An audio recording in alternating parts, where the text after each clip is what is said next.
You know, it's funny. We spend so much time obsessing over the flashy stuff. Mm, We research 8K TVs, we debate projectors versus OLEDs, we drop all this cash on amazing sound systems, right. and then we totally ignore the plumbing. The plumbing. Cables, it's always the last thing anyone thinks about.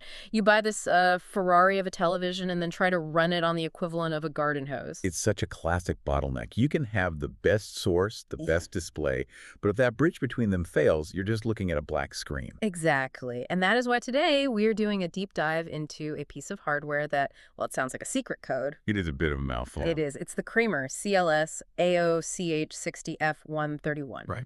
But let's unpack that. This is a high-speed HDMI active optical hybrid cable. And our mission today is to figure out how this thing solves a massive physics problem. A huge one. How do you move enormous amounts of 4K data over 40 meters, that's 131 feet, without losing a single pixel? And that distance is absolutely key. In the world of copper, distance is the enemy. So let's start right there with that word I used, hybrid. Why hybrid? Why not just, a really long copper wire? Well, because of physics, really. If you tried to run a standard copper HDMI cable for 40 meters, the signal would just get eaten alive by electrical resistance. It would degrade way before it got to the TV. Okay. So this Kramer cable, it combines copper wire with OM3 fiber optics. So it's using light instead of just electricity? For the heavy lifting, yes. The fiber optics, they handle all the high-speed video data. Fiber has extremely low attenuation, which just means the signal doesn't weaken. And that's how they get that 18 gigabits per second over 131 feet? Exactly. And the copper, it just handles the lower bandwidth stuff like the handshake signals between devices or a little bit of power. You mentioned it's an active cable. What does that part mean? Right, so inside the connector itself, there's this tiny ecosystem of tech. It uses what's called a 4-channel 850mm VCSEL array. Okay, hold on. Break that down for me. VCSEL array. It stands for vertical cavity surface emitting laser. Lasers. Think of them as microscopic lasers sitting right inside the HDMI plug. They convert the electrical signal from your Blu-ray player into pulses of light for the fiber, And then back again at the other end. and then back to electricity at the TV end. Lasers inside the plug. That sounds like it would need its own power brick, but this thing runs on just 250 milliwatts. It just sips power right from the HDMI port. I mean, efficiency is the name of the game here. So we know how it moves the data. Let's talk about what that data actually looks like. We're talking 4K resolution at 60 hertz. But the spec sheet really emphasizes 4.4.4 color space. Why does that matter? This is where a lot of long-distance cables cheat.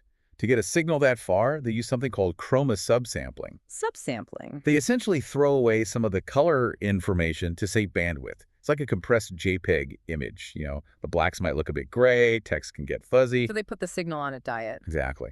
But this Kramer cable delivers full 4.4.4. That means zero color compression.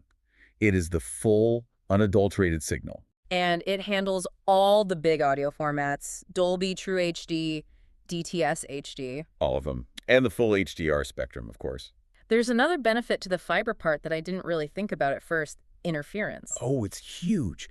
If you have a complex installation like a rack full of gear or a smart home setup, you have electromagnetic interference, EMI, just everywhere. Right. Copper acts like an antenna. It just picks up all that noise. But fiber is just light. It's completely immune to all that electrical noise. The signal stays pure. Now, despite all this laser tech and hybrid wiring, what shocked me was the physical build. You'd expect, like, a fire hose. You would, but it's incredibly sleek. It's only 4.5 millimeters in diameter, and it has a bending radius of just 20 millimeters. You can actually snake this thing through a conduit. Which is an absolute nightmare with those thick, traditional copper cables. And speaking of nightmares, accidental unplugging. This thing has K-lock connectors. Yeah, they're 24K gold-plated, and they're designed with a mechanical hold. It takes about 15 pounds of force to pull it out, so it won't just slip if someone bumps the rack. Okay, there's one last acronym on the sheet that sounds serious. LSHF. LSHF. It stands for low smoke and halogen free. Why does that matter to someone listening? It's a huge safety standard. If there's a fire, normal plastic cables release this thick, toxic black smoke and corrosive gases. Yikes. But these LSHF jackets don't. They're designed to be much safer, especially in public buildings or enclosed spaces. It's why this cable is compliant with European safety standards.